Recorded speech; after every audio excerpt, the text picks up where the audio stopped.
नहीं सब ये सब रिलेटेड है मतलब प्रपोजल अगर हमारे साथ वीडियो आ रहा है तो उसी की बेस पे हमारे प्रेजेंटेशन वीडियो होगा।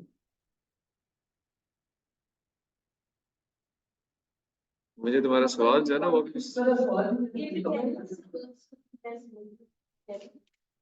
कॉन्टेंट्स है ना सारे हाँ बेसिकली सर को फोटो के कॉन्टेंट्स आपने हमें बताया इनिशियली वो सारे कवर होंगे और उन्हीं चीजों को हम हाईलाइट करें प्रेजेंटेशन में but in a different way like इसमें हम थोड़ा ग्राफिकल प्रेजेंटेशन की ज्यादा कर रहे हैं या चीजों को ब्लॉक डायग्राम्स में कर रहे हैं या टेबल बना रहे हैं और जो जो हम आप प्रेजेंट करेंगे ना, जो प्रेजेंट में गलतियां बताऊंगा ना मैं आपको, वो भी एक हिस्सा है ना। और जाहिर बात है जो प्रपोजल डॉक्यूमेंट बनता है उसी में से प्रेजेंटेशन बनती है, कि मतलब बाहर से तो नहीं आएगी, उसी के अंदर से आएगी। और वो सारा कुछ आपने उसके अंदर लिखा हुआ है, वही सब कुछ लिखा हुआ है, उसको आपने ग्राफिकल फॉर्म में हाल शो कर देना, टेक्स्ट कम होना है बस।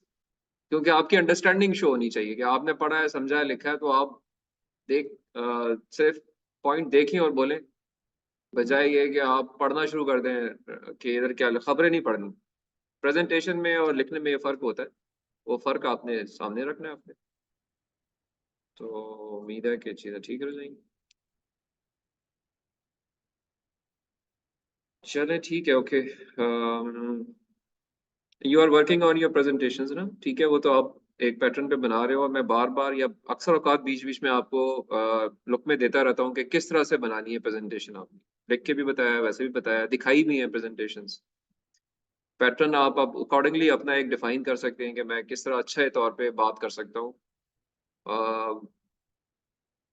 चीज़ें जो आपने प्रेजेंटेशन में डालनी है वो मैं आपको बता चुका हूँ काफ़ी दफ़ा, और उसमें फर्दर इम्प्रूवमेंट भी हो जाएगी इंशाल्लाह जब आप प्रेजेंट करेंगे। जिसके लिए हमने जो टाइमलाइंस रखी हुई है वो 14th एंड 15th वीक रखे हुए हैं, and today is the 13th week. यानी नेक्स्ट वीक से आप प्रेजेंटेशंस अपनी दे सकते हैं। तो आज मैं कोशिश करूंगा कि हमारा जो कंटेंट लास्ट टाइम रह गया था वो कवर कर लें, और अगर कुछ रहता होगा तो हम अगली क्लास में भी along with your presentations cover करते रहेंगे थोड़ा थोड़ा। क्या, क्योंकि प्लेजरिज्म की एक चीज़ या अनएथिकल प्रैक्टिसेस जो है उनके ऊपर एक बात में करनी है, वो एक लेक्चर लेगी। रीडिंग के ऊपर हम आज देख लेते हैं कि क्या, सॉरी राइटिंग के ऊपर देख लेते हैं आज के, राइटिंग के पर्सपेक्टिव से जो गलतियां करते हैं हम लिखते हुए वो क्या कर सकते हैं और उनको हमने कैसे इम्प्रूव करना है। कुछ हमने बातें पिछले लेक्चर में भी की, उसको आज थोड़ा कंसोलिडेट करेंगे, और होपफुली कोशिश करते हैं कि हम जरा आज लेक्चर का कंटेंट या ड्यूरेशन थोड़ी शॉर्ट रखें, थोड़ा फास्ट पेस पे चलें, ताकि आप जो है ना वो, क्योंकि मगरिब जल्दी हो जाती है आजकल, तो अगर आपने दूर जाना हो तो आप टाइम पे पहुंच जाए। Okay, as far as last lecture is concerned, जो मुझे याद पड़ता है डिफरेंट सेक्शंस के अंदर जो जिस जिस पे क्या फोकस होना चाहिए वो मैंने बात कर ली थी कि किसको कितनी इंपॉर्टेंस देनी है। फिर हमने कुछ जो डिफरेंट टूल्स हैं उनकी बात कर ली थी, मैं उन पे दोबारा बात नहीं करूंगा। फिर मैंने आपको आपका लिखने का तरीका और एक एकेडमिक कहें कि जो एकेडमिक इंग्लिश है उसके लिखने में जो फ़र्क है, जो आपका माइंड सेट है, उसकी थोड़ी सी मैंने कोशिश की थी ट्यूनिंग कर सकूं कि इस तरह से सोच के लिखना है। वो अपनी फिक्शंस के ऊपर जो आपकी रीडिंग रही है आज तक, बचपन से लेके आज तक, उसकी बेस पे नहीं लिखना। तो वो अगर आप बंदे को पता हो तो फिर वो गलतियां वो नहीं करता। ओके, अब इसके अलावा कुछ और मिस्टेक्स हैं उनके ऊपर हम बात करेंगे, और उसको आज हम कोशिश करते हैं कि कंप्लीट करें। Let me share this presentation online as well.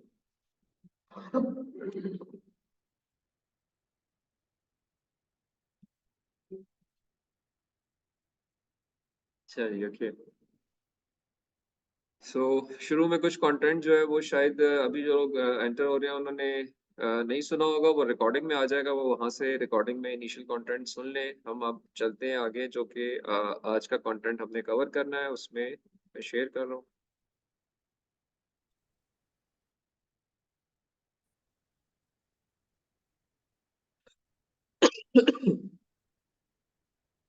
Okay, I think now it's shared, और ये यहाँ पे भी हम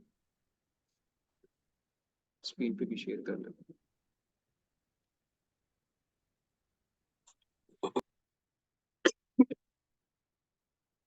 चलिए, ओके।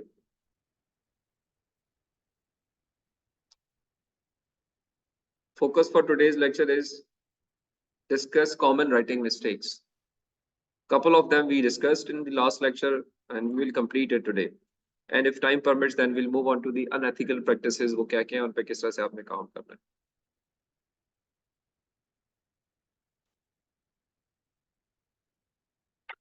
अच्छा जी. So this was the slide which I showed you last time, जिसमें मकसद बताने का अगेन मैं रिपीट कर रहा हूँ कि यही था कि आपने जब लिखना है तो ये सोच कर लिखना है कि मैं एकेडमिक इंग्लिश लिख रहा हूँ, मैं फिक्शनल इंग्लिश नहीं लिख रहा हूँ. हर बात रेफरेंस से, टू द पॉइंट, कंसाइसली, बगैर जलेबी बनाए हुए, फैक्ट्स के साथ, फैक्ट्स एंड फिगर्स के साथ बात करनी है. मोटी शिफ्ट के साथ बात करना जो है वो एकेडमिक इंग्लिश में अलाउ नहीं होता, या बड़ी बड़ी बातें नहीं करनी है. एडजेक्टिव्स का इस्तेमाल जो है वो नहीं करना है. खूबियां खामियां अपनी तारीफें नहीं करनी है. To the point, straight away, humbleness के साथ अपने काम को बताना होता है. ठीक है, ओके. इसके बाद जो सबसे पहली मिस्टेक हमें अवॉइड करनी है राइटिंग में वो ये है कि जब भी हम लिखते हैं तो we never write in the first और second person. I, we, you, इसका इस्तेमाल जो है वो एकेडमिक इंग्लिश में नहीं किया जाता. ठीक है, हमेशा we write in the third person, passive voice. कोशिश करें पैसिव वॉइस में लिखें. Maximum writing should be in passive voice. Active voice should be avoided. सही है. और नाम क्या है? हसनैन. ठीक है. लाइक यहाँ पे एग्जांपल्स दी हुई है कि फॉर एग्जांपल आप कोई एक जुमला लिख रहा है, when considering a business partner you must consider, इस तरह लिख रहा है तो ये गलत है. You should be avoided. It should be because you are talking of a business. So the correct sentence is when considering a business partner, a business must consider. That is the right way of writing. ठीक है करा? Yes. अगली गलती बताएं क्या है जुमले के अंदर. नेक्स्ट जुमला क्या है? Must consider today only internet user to buy marketing. वहां खत्म हो गया जुमला. दूसरा जुमला, उसमें गलती और उसमें करेक्शन क्या है वो पूछ लो. अगर आपने मेरे पहले जुमले पे गौर किया और समझा है तो ये दूसरा यहाँ से क्लियर. हाँ, यहाँ कैसे, इधर क्या कैसे लिखा जा रहा है या क्या गलती कर रहे हैं और क्या ठीक हो रहा है वो बता दो. You must consider पहले लिखो है.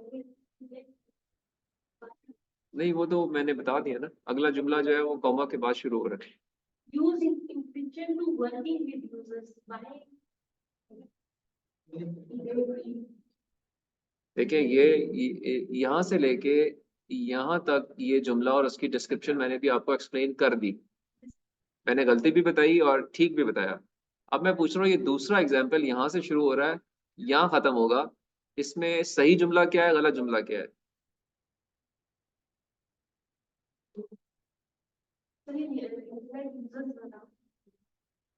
जुमला क्या था? क्या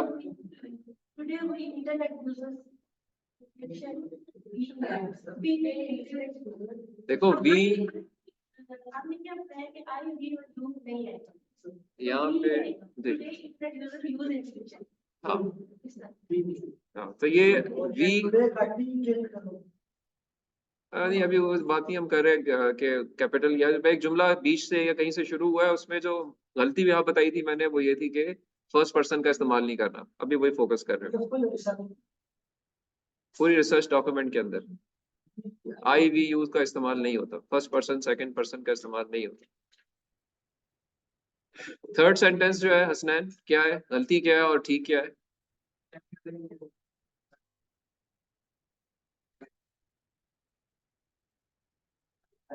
आप जुमला अगर पूरा पढ़ें और मुझे बताएं गलत जुमला ये है, ठीक जुमला ये होगा, ये पूछ रहा हूँ.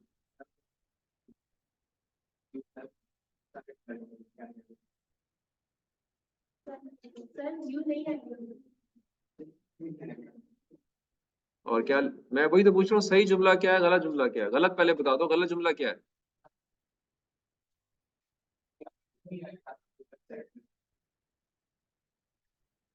गलत जुमला ये है कि अगर आप लिखते हैं by working with users you can gather, ये गलत जुमला है. सही जुमला है by working with users website developers can gather, क्योंकि उनके बारे में ये यू इस्तेमाल हो रहा है. वो तो आपको पता है ना. आ जाए. ओके, लास्ट सेंटेंस जो है वो उसमें अगेन गलती. जुमला जो पूरा बन रहा है वो इस तरह से बना सकता है कोई, which allow us to better monitor, ये गलत है. ठीक ये है कि विच अलाउ नेटवर्क मैनेजर्स, क्योंकि उनके बारे में बात हो रही है. तो अगेन वो बैकग्राउंड लिखने वाले को पता होता है कि मैं किसके बारे में बात कर रहा हूँ. अवॉइड क्या करना है, आई वी यू, इसको अवॉइड करना, इनकी जगह थर्ड पर्सन का इस्तेमाल through out all sections, intro, literature review, methodology, सब में इस तरह से ही लिखना है आपने जब लिखना है, ये गलतियां नहीं करनी है। ओके,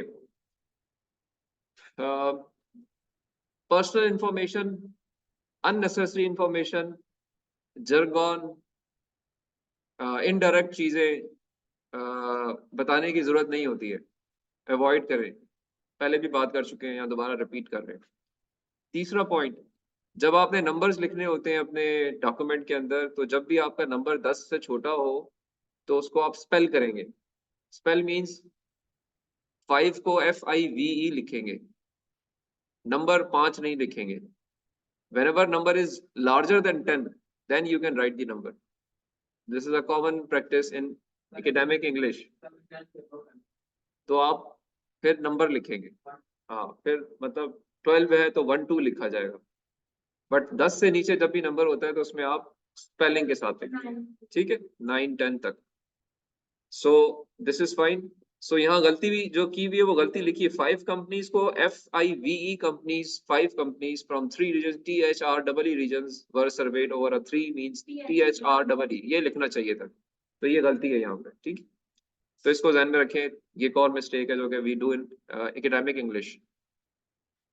ओके, बहुत सारे वर्ड्स हैं वो सिमिलर नेचर के होते हैं और उनकी, लेकिन उनके माने डिफरेंट होते हैं, तो उनका चेक जो है वो आपने रखना है, वो आपको इवन कोई भी नहीं बता सकता, ना आपका स्पेल चेक बताएगा, ना ही वो आपको आपका कोई ग्रामरली बताएगा, वो तो आपको रेगुलर चीजें शायद इंडिकेट करे, लेकिन ये मिस्टेक्स जो है ऑल्दो इंडिकेट ग्रामरली में थोड़ी अब एडवांसमेंट्स हैं कि वो ये कर सकते हैं, लेकिन फिर भी ये कुछ मिस्टेक्स हैं जो कि जो आपके साथ एक अच्छा इंग्लिश पढ़ने लिखने वाला है उसको दिखाने की जरूरत होती है कि मैंने ये गलत तो नहीं कहीं कर दिया, तो क्योंकि इससे माने तब्दील हो जाते हैं, उनका चेक रखना आपकी जिम्मेदारी है। पजस्ट्रॉफी, एपस्ट्रॉफीज जो आप यूज करते हैं या प्लूरल हो या सिंगुलर हो, उनके साथ जब आप यूज करते हैं तो दोनों के इस्तेमाल करने का तरीका डिफरेंट होता है। प्लूरल के साथ जो है वो आपके पास ये यूजर्स एपस्ट्रॉफी बाद में आता है, और जो सिंगुलर होते हैं वहां पे एपस्ट्रॉफी एस से पहले आता है, तो ये चेक भी खुद रखना है, ये आपको कोई स्पेल चेक इसको ठीक नहीं करेगा। You need to monitor your written English के क्या लिख रहे हैं, क्योंकि अगेन जो अंग्रेज दान है वो इससे बहुत गलत इंटरप्रिटेशन करता है और आपकी अच्छे काम की वैल्यू कम हो जाती है छोटी छोटी मिस्टेक्स के साथ, तो ये मिस्टेक अगेन अवॉइड करनी है। एक और बड़ी इंपॉर्टेंट गलती जो हम करते हैं वो ये कि वी डू नॉट यूज या we should not use past और future tense in our text. हमेशा प्रेजेंट टेंस में लिखा जाता है, चाहे 20 साल पुराना काम भी आप बता रहे हैं लेकिन आप आज पढ़ रहे हैं तो आप उसे लिखेंगे द ऑथर स्टेट, ऑथर लिखता है, और पेपर का रेफरेंस देंगे, चाहे पेपर 1960 का है 1980 का है, ये नहीं कि ऑथर स्टेटेड।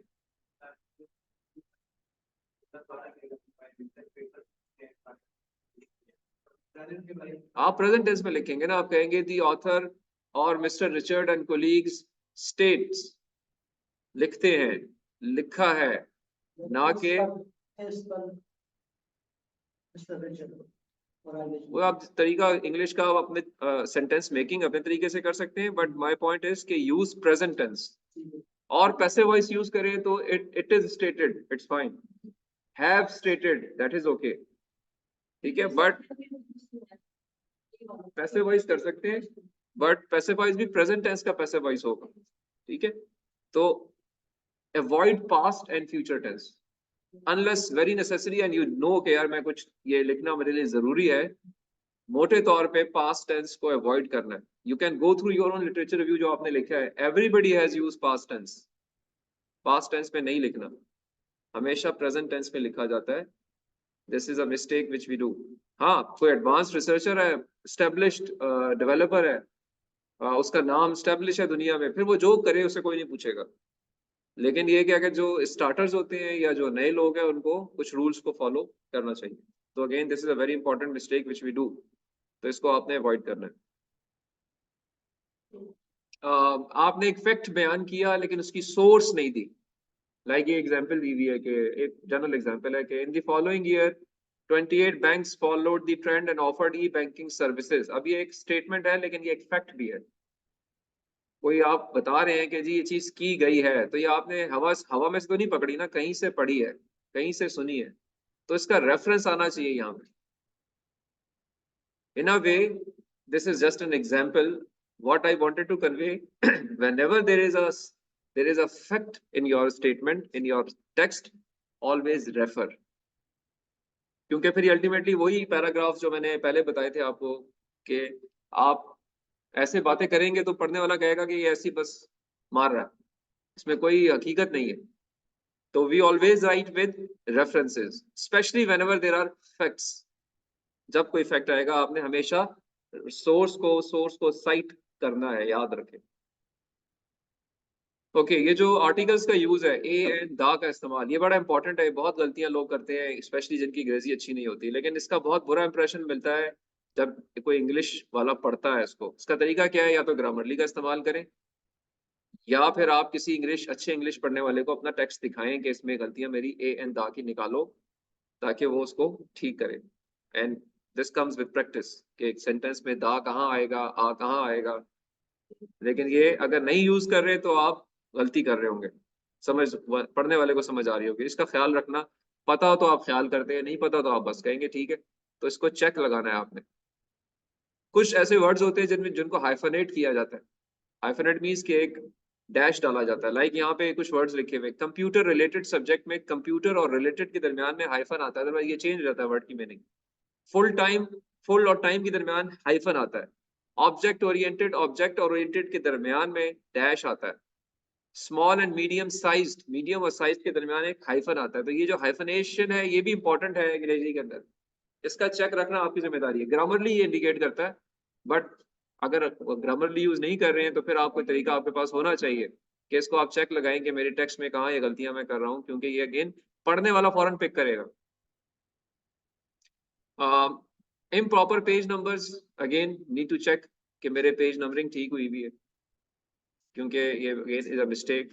फ़ॉन्ट साइजेस जो है वो स्टैंडर्ड एक तरह के होने चाहिए। ऐसे बहुत सारे टेक्स्ट मैंने देखे कि जी एक एरियल 12 पे कर दिया क्योंकि कट पेस्ट किया था, फिर टाइम्स न्यू रोमन पे आ गए 10 में कर दिया। कभी स्पेसिंग 1.5 चल रही है, कभी 2 पे आ गए, कभी 1 पे आ गए। कभी 3 लाइनों का पैराग्राफ है, कभी 400 लाइनों का पैराग्राफ भी खत्म नहीं हो रहा। तो ये वो गलतियां हैं जो कि एडिटिंग मिस्टेक्स हैं, जिनको आपने खुद सोच समझ के ठीक करना है। तो अकॉर्डिंगली ये ध्यान में रखें कि एक पेज के ऊपर there should not be more than 3 paragraphs. 3 paragraph से ज्यादा अगर आपने एक पेज पे लिखे, इट मींस आप छोटे छोटे बहुत सारे पैराग्राफ्स, बहुत सारे लोग करते हैं 2-2 लाइनों का पैराग्राफ। 2 लाइनों का कोई पैराग्राफ नहीं होता। It is minimum 8 to 9 lines, फिर then you shift to next paragraph, then to next paragraph. So mostly 3 maximum 4 paragraphs एक पेज के ऊपर होने चाहिए। इससे ऊपर अगर जा रहे हैं तो गलती कर रहे हैं। पैराग्राफ का मकसद ये होता है कि एक बात आपने पूरी कर ली, फिर अगली बात शुरू की है जिसका कोई ताल्लुक पिछले वाले से बनता है, तो ये ट्रांजिशन का ख्याल रखना होता है। अगर ट्रांजिशन का ख्याल नहीं रख रहे, इट मींस कोई और बात कर रहे हैं, तो फिर वो उसकी हेडिंग ही चेंज होनी चाहिए। तो ये अगेन इंटेलिजेंट डिसीजन आपके हैं। पढ़ने वाला अलबत्ता इसको ऑब्जर्व करेगा और माइंड करेगा कि अगर आपने एक बात शुरू की आईओटीज के ऊपर, और आईओटीज के बाद नेक्स्ट पैराग्राफ में आपने बात शुरू कर दी मशीन लर्निंग की, ताल्लुक ही कोई नहीं बनता, तो ये गलत है। इट मींस दोनों अलग अलग हेडिंग्स थी। तो ये आपका चेक है, ठीक है।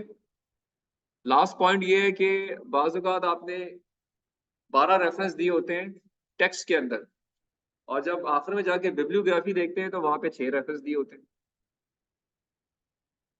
या यहाँ 6 दिए होते हैं और वहां 12 की लिस्ट लगी होती है। मेरी बात समझ नहीं कि मैं किसको कह रहा हूँ, क्या कह रहा हूँ?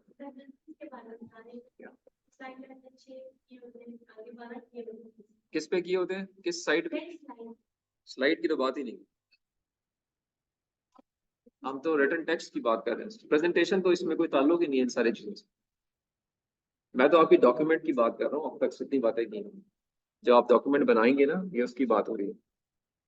तो पढ़ें जरा लास्ट लाइन, खुद समझने की कोशिश करें क्या लिखा हुआ है।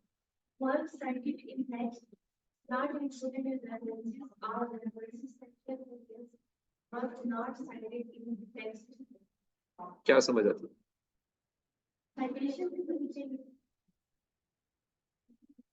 ये तो आपने बताना है,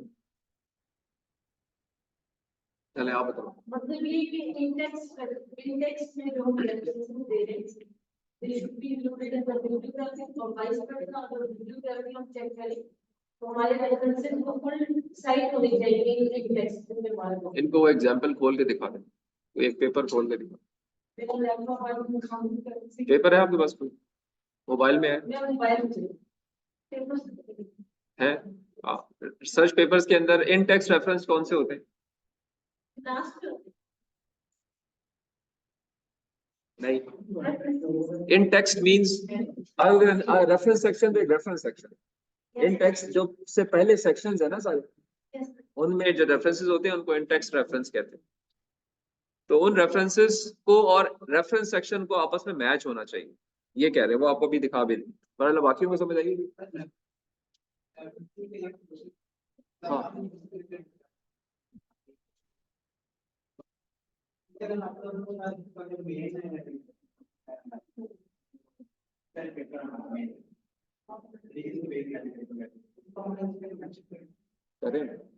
करें सुटेबली, लेकिन ये ना लिखें कि मैं इसको ही फॉलो कर रहा हूँ और मैं इससे इंस्पायर्ड हूँ। मतलब वो आपका एक रेफरेंस है, 1:2 रेफरेंस है, उसको आप लेके चलें। वो आपका रिलेटेड वर्क है ना, जो लिटरेचर रिव्यू में रिलेटेड वर्क्स बता रहे हैं वो एक ये भी है और बाकी बातें सारे भी है, तो उसको 1:2 रिलेटेड वर्क लेके चलें।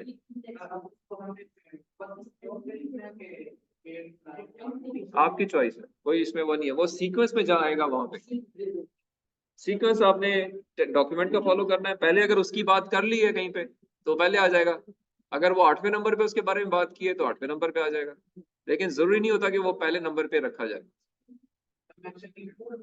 हाँ, उसको स्पेसिफिकली मेंशन नहीं करना, क्योंकि आप देखो वो आपके लिए सिर्फ एक रेफरेंस है। अब आप जब काम शुरू करते हैं तो बहुत सारी तब्दीलियां करते हैं, चेंज करते हैं, चीजें ऐड करते हैं, डिलीट करते हैं, और भी पेपर पढ़ रहे होते हैं उनके काम को भी ले आते हैं, कुछ इसका निकाल देते हैं। आपके सिमुलेशन एनवायरनमेंट डिफरेंट होती है, आपके रिजल्ट्स मुख्तलिफ आ जाते हैं, बहुत सारे काम आप चेंज करोगे, आपकी ऑडियंस चेंज हो जाएगी, आपकी सैम्पलिंग चेंज हो जाएगी, आपके पॉपुलेशन चेंज हो जाएगी। It means you have done lot of changes. तो फायदा क्या हुआ उसको बेसलाइन रखने का कि आपके सामने एक हाईवे थी यार, कि मैंने ये बेंचमार्क्स पूरे करने। अब उन बेंचमार्क्स को पूरे करने का तरीका आपका कुछ और होगा, जिसने वो लिखा उसका कोई और है।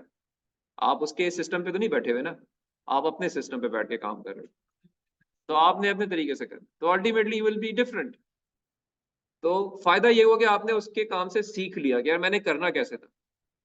आपने जाके खरीदारी करनी है बड़ा मार्केट में, अगर किसी से पूछ लोगे कैसे खरीदारी करनी है तो आप आसानी से कर सकोगे, लेकिन करोगे तो खुद ही ना, वो तो नहीं कर रहा आपके लिए। अल्टीमेटली आपका तरीका चेंज होगा, उसका और है, लेकिन उसकी गाइडेंस से आप बेहतर खरीदारी करोगे। अगर बजाय इसके कि बिल्कुल ही निकम्मों की तरह पहुंच जाओ वहां पे और कहो जी ये चीज लेनी है, फिर तो आप वो सारे आपको घुमा फिरा के मार देंगे वहां के लोग। तो ये this is how you proceed in your daily life. You make some reference and then follow that, try to replicate it as closely as possible so that your things get smooth, easy and comfortable, timely आप complete कर लेते हैं। otherwise कर फिर भी लेता बंदा, but ये कि उसमें फिर टाइम जहाँ इसमें आपके 6 महीने लग जाए वहां पे 1.5 साल लग जाए। तो now it's your choice how you try to improve or work on it। okay जी, ऑनलाइन आवाज आ रही है मेरी सबको?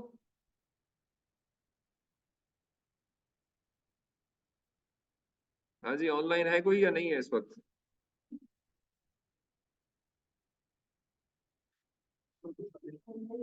इरफान गुल साहब, सत्तू का मौसम तो नहीं?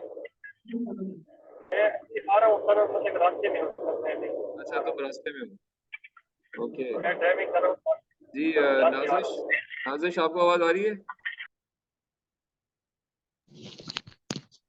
जी सर, आवाज आ रही है। Okay good. और नसीर? आवाज आ रही है sir. Okay good. Saman Tariq?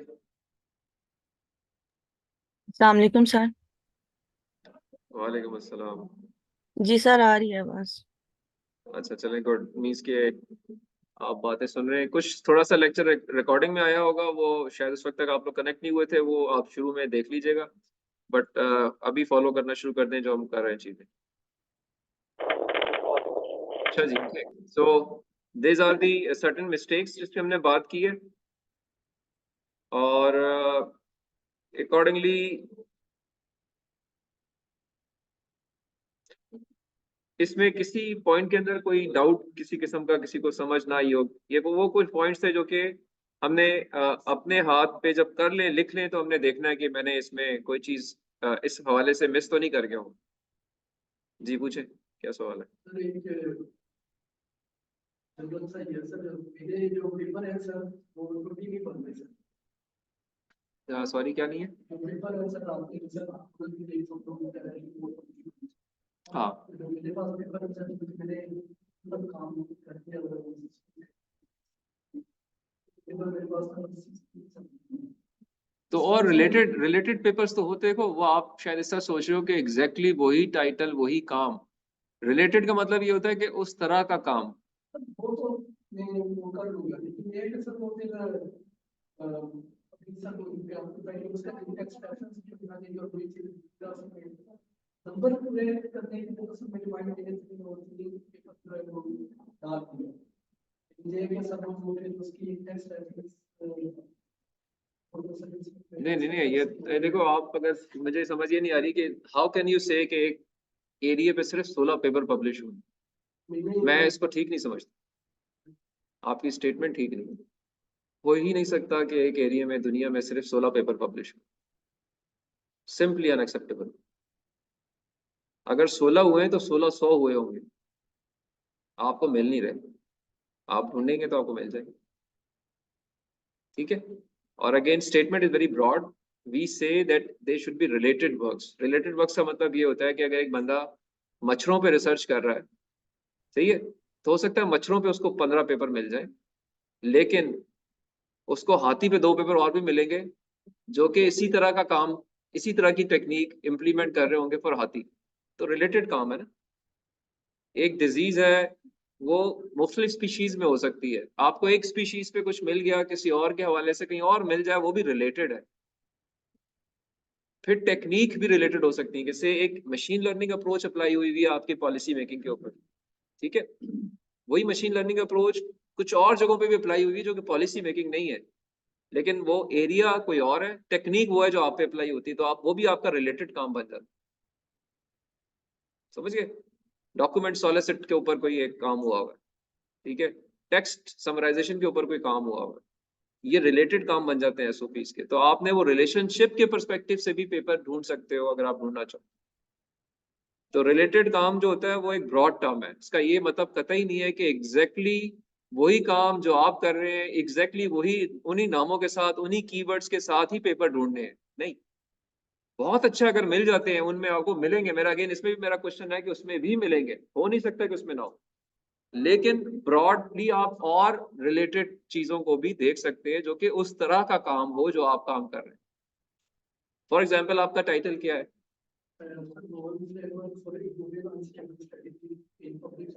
Strategies, किस तरह की स्ट्रेटेजीज?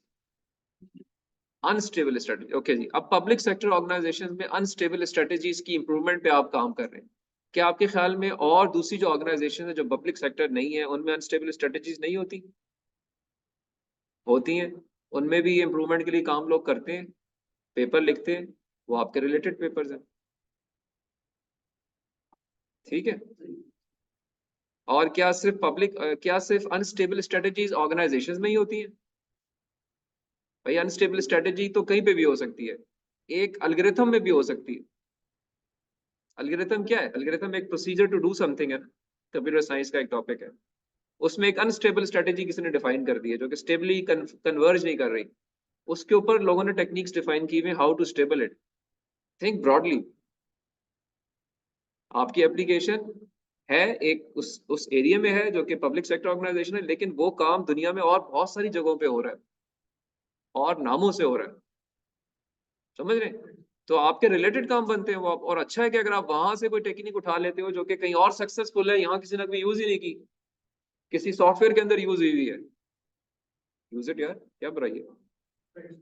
लेकिन एक्सप्लोर करना ये इंपॉर्टेंट है कि आप एज अ स्टूडेंट आप एक्सप्लोर किस हद तक कर पाते हो, कैसे ढूंढ पाते हो, कितना क्लोज पहुंचते हो, ये आपकी एफर्ट है। इसी के लिए आपको ये टाइम दिया जाता है कि आप पढ़ें, देखें, रिजेक्ट करें, पढ़ें, फिर और इंक्लूड करें, और शॉर्टलिस्ट करें, फिर नए आए, पुराने रिजेक्ट करके नए ले आए. This is called this tendency or this habit is efforted to be introduced in you, ताकि आप एक अच्छे स्कॉलर बन सके. क्योंकि सबसे पहला स्टेप हर स्कॉलर का ये कि उसने पहले अपनी पढ़ाई अच्छी करनी है. मैंने जो पढ़ना है वो अच्छी चीज पढ़नी है और मुख्तलिफ जगहों से पढ़नी है. तो वो क्वालिटी आपकी पॉलिश ऐसे ही होगी ना. अगर आप रुक जाओगे कि जी दरवाजा तो बंद है आगे बिल्डिंग का, अब तो मैं जा ही नहीं सकता, क्लोज है, तो फिर आपकी ग्रोथ रुक गई. व्हाट वी प्रमोट कि नहीं, दरवाजा क्लोज है, दीवारें साथ खुली हुई है, जंप लगाएं, दीवार क्रॉस करें, बिल्डिंग के क्रॉस जाएं. तो वो जो ट्रस्ट पासिंग है ना, वो आपको सीखनी है, और जितनी जल्दी सीखेंगे उतनी आप ज्यादा अच्छे. After वो occupation पे basic सर वो मैंने सर वो कर दिया. अच्छी बात है. वो इसी तरह होता है ना. देखो आप काम पहले तो आप राजी नहीं थे, लेकिन फिर राजी हो, आपने जब देखा यह वाकई चीज है और करते हैं लोग, कर भी रहे हैं, तो फिर आपकी वो एक जो सुई अटकी हुई थी वो ठीक हो गई अभी. तो यहाँ भी अभी आपकी सुई अटकी हुई है. सही है, सुई को अगर आप चलाएंगे तो चल पड़ेगी. ठीक है जी. ओके. सो अच्छा, कुछ और मिस्टेक्स जो अभी इसी के अंदर फर्दर मैं इंक्लूड करूंगा वो भी साथ साथ हम डिस्कस कर लेते हैं. अब ये आपके राइटिंग से रिलेटेड कुछ मिस्टेक्स हैं.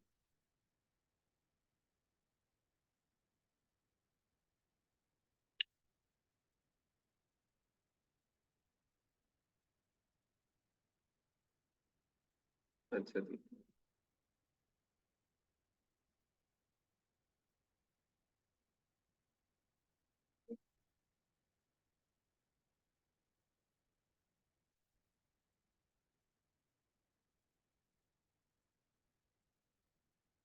अच्छा जी, अभी देखिए आप अपनी डॉक्यूमेंट के अंदर ग्राफिक्स भी डालते हैं. ग्राफिक्स दो किस्म की हो सकती हैं, या तो होते हैं फिगर्स या होते हैं टेबल्स. दो चीजें होती हैं. ठीक है. So figures and tables are the most effective way to present results, because you will be giving some results uh, in your proposal document, as well as once you write complete thesis and further write research papers from that. तो उसके अंदर से चीजें निकलेंगी. ऐसी है मियां साहब. आपका TH1 हो गया, जी सर. ठीक हो गया, गलतियां निकाली हैं, अच्छी बात है. वो गलतियों से भी आप और इम्प्रूव करेंगे. सेकंड चांस दिए. जी सर वो मुझे ऐसे करते बार. हाँ, तो बस इन चीजों को इंक्लूड करें. अभी आपने जो चीजें सीखी थी आप 40% पे थे, अब इसके बाद आप उठ के आ जाएंगे 60% पे. अभी भी चीजें रहती होंगी, उसमें भी गलतियां निकलेंगी, फिर ऊपर आओगे. ठीक है, तो टेक देम पॉजिटिवली. हाँ, ठीक है. अच्छा जी, ओके. तो अब आपने कोई ग्राफिक्स इंक्लूड करनी है अपने डॉक्यूमेंट के अंदर. ठीक है, करा थीसिस तो थीसिस तो नहीं कर रही ना, करना भी नहीं, बिल्कुल ना करना. अच्छा जी. सो अब देखें, बाज़ औक़ात होता ही है कि आपने एक टेबल बनाना होता है, या आप सोच रहे होते हैं मैं इस पे एक टेबल बनाता हूँ. तो पॉइंट इज के like for example this table has been made by somebody, whereas this table can be simply described by 2 lines. So judgment call आपकी राइटर की होती है कि क्या मैंने ग्राफिक्स यानी टेबल्स और फिगर्स डालनी भी है कि नहीं डालनी. क्योंकि रीडर ये जज कर लेता है कि आप जो है ना वो सिर्फ पेज जाया कर रहे हो, पेज ब्लैक कर रहे हो. ठीक है ना. तो there are now it is the writer who is the judger या जज कि मैंने क्या चीज जो है वो डालनी है, टेबल डालना भी है कि नहीं डालना. सो if it is not required, then do not include the tables or figures. Just summarize your results, right? Keep it in your mind. Acha. Whenever there is a match between figure and table, that you have to either include a figure or a table for the same result, then the better way is to make a table, not the figure, because tables are more direct and more clear. They give direct information to the reader instead of graphics. Like ये एक ही चीज है, ये table ज्यादा clear है क्योंकि वो उसमें मुझे बहुत सारी चीजें समझने के लिए टेक्स्ट पढ़ना पड़ेगा फिर आपका. बट ये यहाँ पे डायरेक्ट इन्फॉर्मेशन मुझे कन्वे कर रहा है जो बेंचमार्किंग मैंने की होगी, आपसे रिलेटेड नहीं है, लेकिन जस्ट अ सैंपल के In case there is a match, go for table. Do not waste time on making figures.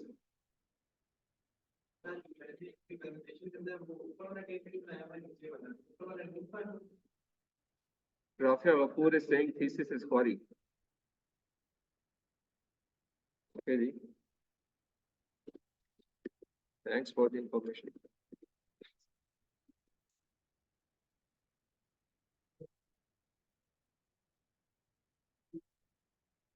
चलें. Okay, so जिस चीज में भी ख्वारी होती है ना वो जिंदगी में आपको पे बैक करती है, याद रखें. जिंदगी में हर वो चीज जिसमें ख्वारी होती है वो पे बैक करती है, बिकॉज वो आपको आपके कंफर्ट जोन से निकालती है टुवर्ड्स दी जोन जो कि एफर्ट मांगता है थोड़ी सी. तो इंसान कंफर्ट जोन में बड़ा सुकून में होता है कि जी मैं काउच पे लंबा लेटा रहा हूँ, चाय कॉफी हाथ में हो, टीवी लगाओ, नेटफ्लिक्स पे एक मूवी चल रही हो और मैं बस सुकून से अगर सिगरेट पीता तो स्मोकिंग कर रहा हूँ बस. तो ये जो कंफर्ट जोन है ना, ये कंफर्ट जोन फिर आपको उधर ही रखता है, उसी कमरे में ही रखता है. कंफर्ट जोन से निकलते हैं, ख्वारी करते हैं जिंदगी में. जहां जहां पे आपने ख्वारियां की हैं तो आज इस मकाम पे पहुंचे. नहीं तो हमेशा अपने वालदैन पे ही रहे बंदा कि यार क्या जरूरत है कुछ करने की, भी खाना पीना तो मिल रहा है. पहले मैंने ये समझा कि ये मुझे नहीं लगता है बड़ा. तो जब पता था स्टॉक में से तो क्या पता नहीं. ऐसा कुछ नहीं किया बहरहाल तो पॉइंट ये है कि कंफर्ट जोन से निकलने में चीजें आपको आने वाली लाइफ जो है वो इम्प्रूव करती है. तो थीसिस जो कहते हैं कि ख्वारी है, उनके लिए पॉइंट ये है कि थीसिस के फायदे हैं. अगर आपने वाकई एकेडमिक्स में रहना है, इवन एकेडमिक्स में नहीं भी रहना, तो ये चीजें जो आप सीख रहे हो ये आपके डेली लाइफ में भी काम आती हैं बहुत सारी. ये सारे काम आप जो राइटिंग पर, जो आपकी रीडिंग की स्किल्स हैं और जो आपके राइटिंग के स्किल्स हैं, जो आपके प्रेजेंटेशन के स्किल्स हैं, ये सिर्फ थीसिस तक लिमिटेड नहीं है, ये हर जगह आपकी लाइफ में इस्तेमाल होंगे. इवन आपने जाके एक ना किसी दुकान वाले से कोई चीज खरीदनी भी हो तो आपकी प्रेजेंटेशन काउंट करेगी वहां पे कि आप कैसे उसे चीज खरीद रहे हैं, कैसे बात कर रहे हैं, उस लिहाज से वो आपको ट्रीट करेगा. तो इंटरेक्शन, जिंदगी में हम सोशल एनिमल्स हैं. हर वक्त हर मौके पे हर जगह पे हमारा कहीं ना कहीं इंटरेक्शन लोगों के साथ होना है. तो इंटरेक्शन किसी ना किसी एक पर्सपेक्टिव से होना है. या तो हम कोई चीज पढ़ रहे होंगे, या कुछ लिख रहे होंगे, या हम इंटरेक्शन कर रहे होंगे. तो जो इस स्टेज से गुजर जाता है वो थोड़ा सा बेहतर होता है मेरे ख्याल में. Choice is yours. चॉइस इंसान की होती है, इसमें कोई शक नहीं है. So again my point is कि अगर कंपैरिजन में आपने दो चीजें लिखनी है तो table is always the better choice to write. Okay, अब मैं यहाँ पे एक जस्ट अगर फिगर बनानी है आपने, तो फिगर में भी आपको चीजें आपने मद्देनजर रखनी होती है. लाइक यहाँ पे अगर आप गौर करें, ये कंपैरिजन टेबल ड्रॉ हुआ हुआ. 4 टेक्निक्स है उनका, एक कंपैरेटिव एनालिसिस किसी ने प्लॉट किया. और लेकिन इसमें आपको नजर आ रहा होगा हैपोजेड पॉइंट्स प्लॉट हुए हुए. लेजेंड्स को प्रॉपरली डिफाइन नहीं किया गया. ग्राफ में जो ट्रेंड लाइंस हैं वो नजर नहीं आ रही है. डाटा बहुत ज्यादा है. So again this will not convey the right meaning of your work. It will create problem for the reader. So ऐसी चीज डालने का भी नुकसान है. अगर आपने डालना है, फिगर्स डालनी है, तो figure should be very clear. Figure should be without colours. Why? Because generally speaking, your evaluators will read after taking prints. So prints are never taken in the color. They are always black and white. So अगर आपने colour में figures plot की हुई है, like ये जो figure पहले वाली प्लॉट हुई थी, तो ये वहाँ ब्लैक एंड व्हाइट ही होगी. तो उसको कुछ और जो समझ नहीं आ रही थी वो और समझ नहीं आएगी, क्योंकि आपने तो कलर्स के लिहाज से डिफाइन किया हुआ, कलर तो नजर ही नहीं आ रहे होंगे. तो अब ये ब्लैक एंड व्हाइट में है, फाइन, लेकिन कुछ और इश्यूज है. बेहतर हो सकती है अगर इसको आप कुछ लेजेंड्स की डिटेल डाल दें. बट अगेन इधर भी अगर आप देखें तो ट्रेंड लाइन नहीं है, डाटा फिर भी ज्यादा है, पिछले वाले से बेहतर है. A better approach is to divide your data. Make 2 figures, make 3 figures, make 10 figures. Draw the trend lines as much as possible and give detail of the legends which you are using within this figure. So in this way you will be having better chances of liking your text. So graphics की point of view से ये चीजें बनाते हुए जहन में रखें. ये हम गलतियां करते हैं, हम कुछ इस तरह की चीज बना देते हैं या इस तरह की चीज बना देते हैं, या कोई इस तरह के कलर पेजेस हम बड़े शौक से बनाते हैं. तो एकेडमिक इंग्लिश में कलर्स की इतनी वैल्यू नहीं है, आपके टेक्निकल कंटेंट की वैल्यू होती है. सर ये लेजेंड्स जो होते हैं इसको भी किस तरह जिस तरह ये सब सारा टेक्निकल वो तो थोड़ा सा अजीब सा आप जिस मतलब ये एक तरीका है, क्योंकि ये किसी एक स्पेशलिस्ट ने लिखा हुआ है तो इनफैक्ट उससे ये चीजें कुछ कदरे क्लियर होंगी, बट आप जिसके लिए लिख रहे हैं उसको मद्देनजर रखते हुए